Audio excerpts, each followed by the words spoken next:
I'm Damon Zell, and it's time for your Eve Echoes weekly news update. We'll be diving into all the happenings of the week, but first, if you can do me a favor and tag that subscribe button and ring that bell, then you can stay up to date with everything that this channel has to offer. Hello all, I just wanted to pop in a little editor's note here. I am sorry for the lateness of this video this week, but unfortunately I have been just run down and ragged this entire week, not feeling 100%. But like always, I will get the news out to you, if not in a timely fashion, at least reliably each week. Okay, we had the patch, and really there was nothing but bug fixes due to the sizable patch that we had last week. Now there were a few fixes, but really there's only one massive one that needs to get addressed. There was a major bug this week that ended up getting a lot of high-end ships killed off. For about 3 days, there was a problem with sentry guns in the low sec. A ship with a criminal timer would cloak up, forcing the sentry guns to bug out while looking for it, leaving the other ships in the vicinity to kill whatever came through the gate. There was a workaround to break these camps that was found out pretty early. All you needed to do was fly in a cheap frigate, or Ibis, or Emperor, and then just shoot a ship or gun to get that criminal timer, and the guns would pop you, and then go after everyone in the area that had a crime timer, forcing the camp to break away. This still came a little bit too late, as many battlecruisers, faction ships, and battleships were lost to this. NetEase has since fixed the issue, issuing 25,000 skill points compensation to everyone, and promises to compensate anyone who lost a ship. Also, for the first time, they are planning to punish the exploiters. That's right, this is a huge step taken by NetEase, as there have been several exploits in the game and the players that use them were never punished. We will have to wait to see what this punishment will be, however. And we got the stats for the month of December. And since I focus mostly on PvP, you know that I had to go right to the death chart. Now, all content creators are given each month's stats in a big file, and Woods over at New Eden News always puts together these great graphs to represent the numbers. For the month of December, we have 455,000 ships lost throughout New Eden, be it to PvP or PvE. As you can see, the go-to ship to die in is frigates, but the staggering number is the 808 battleships. Remember now, regular battleships can't be flown until tech level 9, and no one has achieved that yet in the game. If we take an average cost of a faction battleship at, say, 6.5 billion each, then we're looking at 5.2 trillion ISK in losses on just battleships for December. And now it's time for your New Eden market report. Plex has dipped in the first time in over a month and currently being traded under 900,000 for an average price of 855,000 per. CCC3 rigs have fallen to 400 million each. Faction wrecks are still on the rise, with Garissa topped at 219 million, followed closely by Sancha at 215 million, and Serpentis bringing up the rear at 140 million. Angel and Blood Raider still under that 100 million mark. It's been a week since Indomitable, and we are now seeing the fruits of the mineral hoarding as the race to see who will be the first to claim sovereignty comes to a head. The first SOV holding entity in Echoes goes to the Golden Horde's HTP Corporation. Hell to Pay accomplished this with donated mats from eager Corp members, as well as an op to mash the buy button to obtain the blueprint. I talked to the leadership over at HTP to congratulate them, not only on the game first, but to do so in the midst of a war is even more gutsy. Ubuntu Buddha tells me that no one has ever accused them of having any sound strategy, and their corp slogan has always been, winning through weaponized stupidity. Pre-war goes on to say that they were not driven by bravery or the need to be the best. They were driven by the crippling fear that during a civil war, their home would be taken from them. We are not smart men, but we get shit done. Currently in the SOV race, the map is filling in nicely, with the Golden Horde in the lead with 14 plus citadels placed between Geminate and Cash. However, what is surprising is that Genesis, as big as they are and occupying as many regions as they do, only have placed one. We will follow the map each week as the landscape changes with wars and the placement of these citadels. I would like to give a special thank you to Mike Porter for his work on keeping an eye on the SOV territory shifts. Big waves were made this week as Borg, one of the industry backbones of Genesis, since the launch has parted ways and rallied under the banner of Pantheon. This does not affect diplomacy between the two allies. However, depending on who you talk to, Borg left on rocky terms. There have been several threads on Reddit detailing what occurred and the screenshots from leaked conversations that turned sour.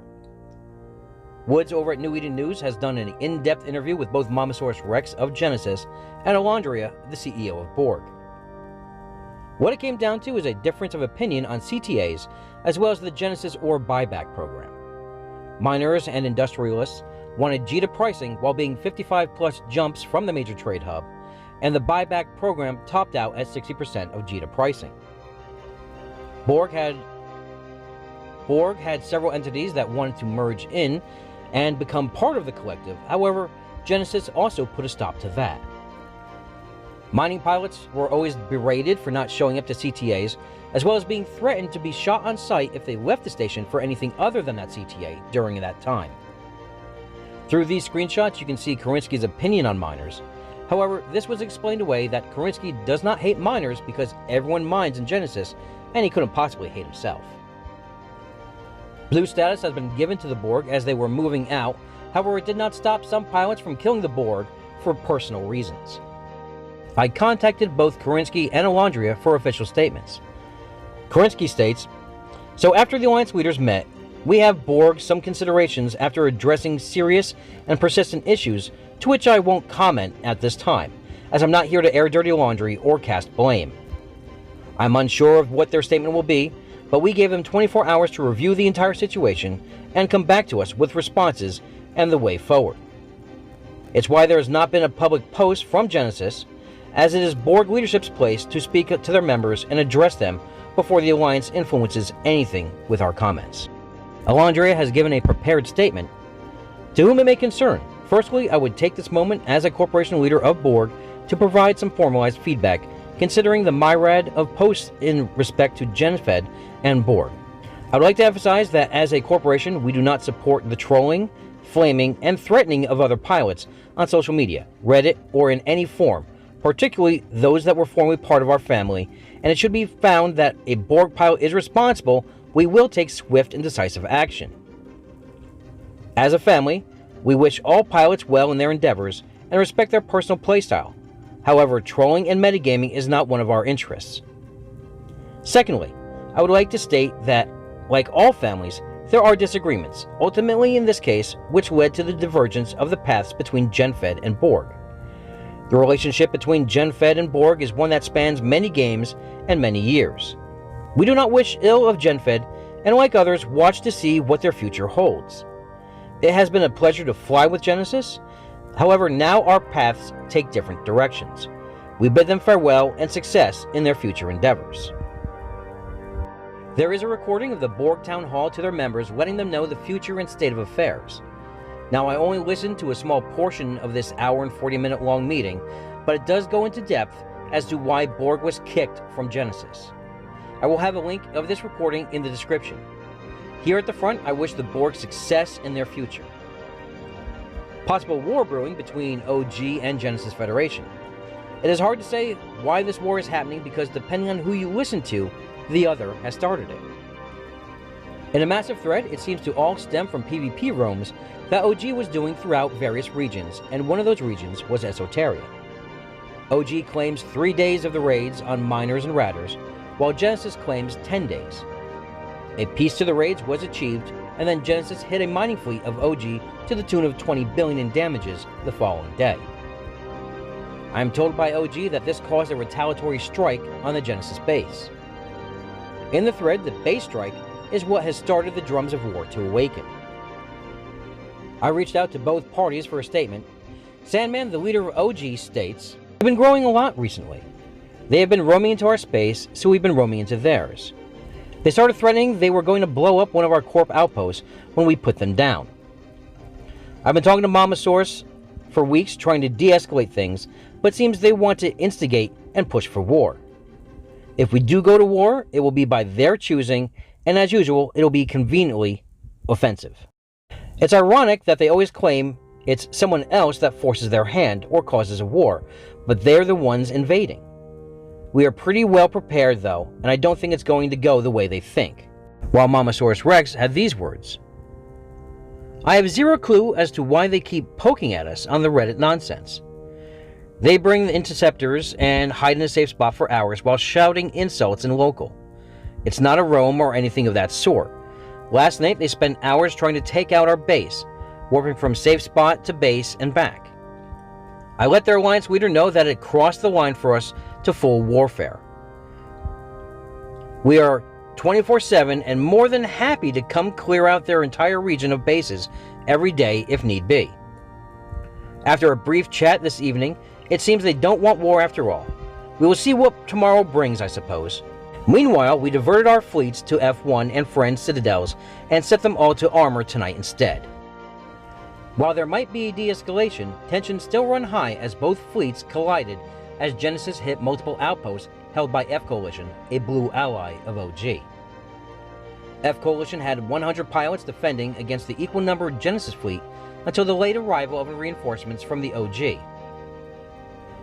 I am told that F1 and Genesis fielded mostly cruisers with 30 battlecruisers, and OG fleet was 130 strong with 75 battlecruisers and 55 cruisers.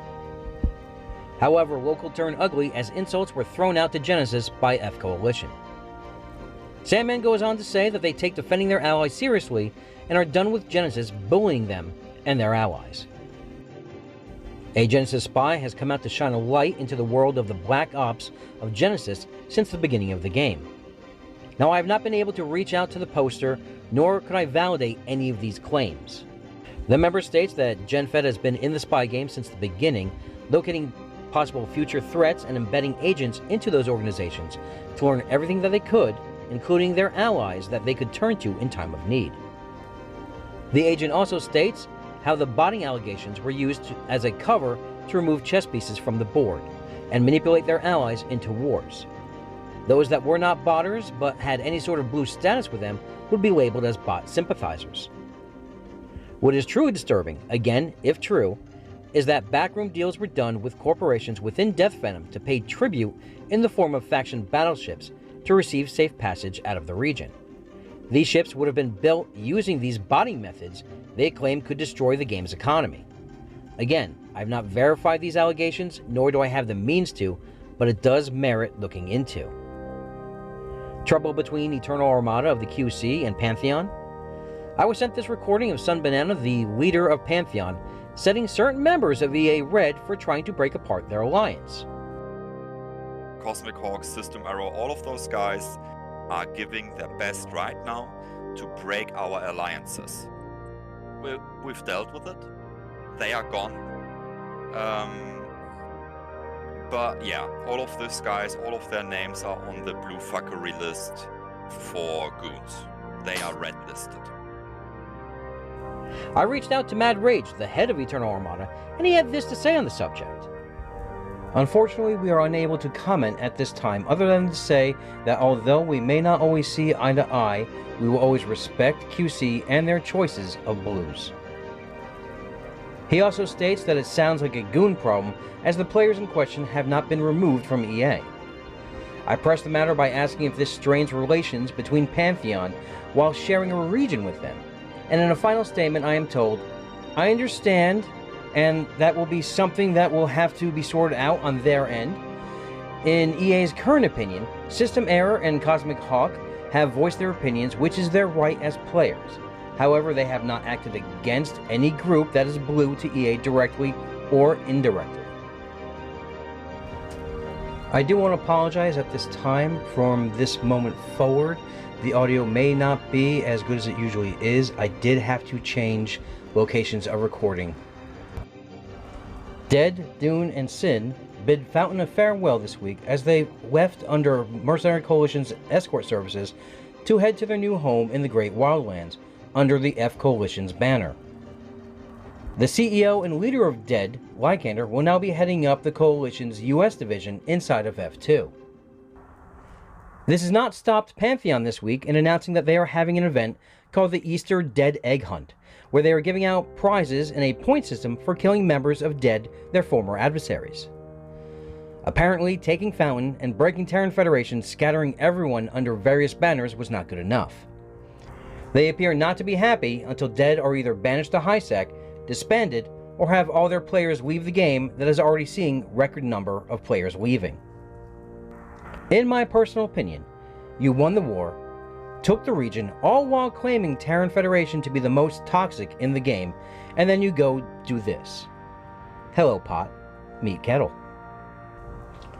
This new region has been a mixed bag of victories and losses. Dead was having a successful gate camp at one point, killing an interceptor that stalled its autopilot and had a cargo of a little over 100 million in data cores. This interceptor was piloted by the former leader of Retribution Alliance that left as they merged into the former Terran Federation.